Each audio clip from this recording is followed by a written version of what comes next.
आपका spirit animal आपसे क्या कहना चाहता है, जल्दी से देख लेते हैं. We do have a wolf. Inner strength. You may be facing a challenge you feel less than prepare for. आपकी ज़िंदगी में कोई ऐसा चैलेंज आप डील कर रहे हो राइट नाउ जिसको लेकर आपको लगता है कि शायद आप प्रिपेयर नहीं हो. This is a reminder that you have all the tools in your spiritual treasure just to handle this effectively. Take a step back and try to take a look at it with fresh eyes. अच्छा, आपकी ज़िंदगी में काफ़ी सारे शायद आप challenges से deal कर रहे हो राइट नाउ और आपको लग रहा है कि शायद आपके पास वो टूल्स एंड टेक्निक्स नहीं हैं जिससे आप इस सिचुएशन को हैंडल कर सको. आपके पास स्ट्रेंथ नहीं है, आपके पास करेज नहीं है. लेकिन अगर आप थोड़ा टाइम के लिए अपने आप को पूरी सिचुएशन से थोड़ा पुल आउट करके as a third person perspective देखो तो सिचुएशन प्रीटी मच आपके कंट्रोल में ही है. आप चीज़ों को हैंडल भी कर सकते हो. आपके पास डिवाइन की तरफ से दी हुई सारी ब्लेसिंग्स हैं, सारा नॉलेज है जिसको आप यूज़ करके इफ़ेक्टिवली अपने फेवर में यूज़ कर सकते हो. सो कोशिश करो कि अपने आप को वीक फील करने की बजाय स्ट्रॉन्ग फील करो और नो दैट कि आप कोई भी सिचुएशन को हैंडल कर सकते हो. सो डिवाइन आपको इस मैसेज के थ्रू इनर स्ट्रेंथ जो है उसका रिमाइंडर दे रही है कि you are strong, you are a strong individual. आप किसी भी चीज़ से जुड़ फाइट कर सकते हो.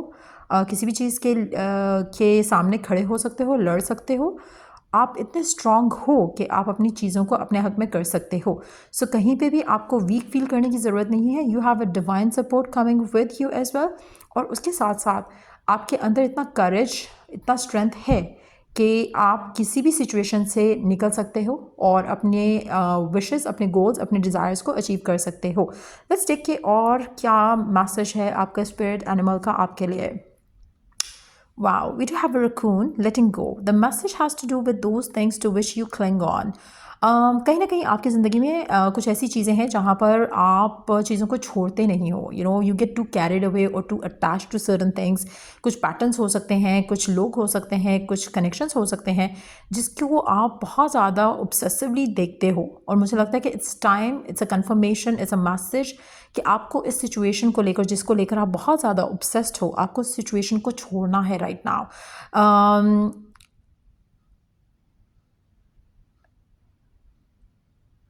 कहीं ना कहीं आपको इस सिचुएशन से को लेट गो करना है एंड तभी जाकर आपकी चीज़ें जो हैं लाइफ में आगे बढ़ना शुरू होंगी. कहीं ना कहीं अगर आप गिवन सर्कमस्टांसिस पे स्टक ही रहोगे तो कुछ भी आगे नहीं बढ़ेगा आपकी ज़िंदगी में. So you got to keep moving forward and let go of whatever it is that you are holding on to. चाहे वो पर्सन है, चाहे वो सिचुएशन है, चाहे वो आउटकम है, जो भी आपका ऑब्सेशन है उसको आप जब तक नहीं छोड़ोगे आपकी लाइफ में चीज़ें आगे बढ़ेंगी नहीं. आप में से काफ़ी सारे लोग राइट नाउ चेंज को भी थोड़ा जो है वो रेजिस्ट कर रहे हैं. तो you have to again accept the change, embrace the change और ब्लेसिंग्स आपकी ज़िंदगी में ऑटोमेटिकली आना शुरू हो जाएंगी. सो कहीं ना कहीं आप में से कुछ लोगों के लिए ऐसा लग रहा है कि जैसे आप में से कुछ लोगों के लिए आपको लग रहा है कि शायद you are not strong enough to deal with an ending.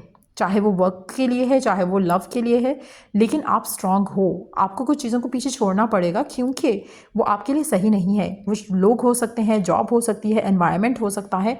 Once you understand that कि आपको इस चीज़ को छोड़ना ही पड़ेगा, चाहे वो आपका ऑब्सेशन है, चाहे वो सर्टन पर्सन है, चाहे वो रिलेशनशिप है.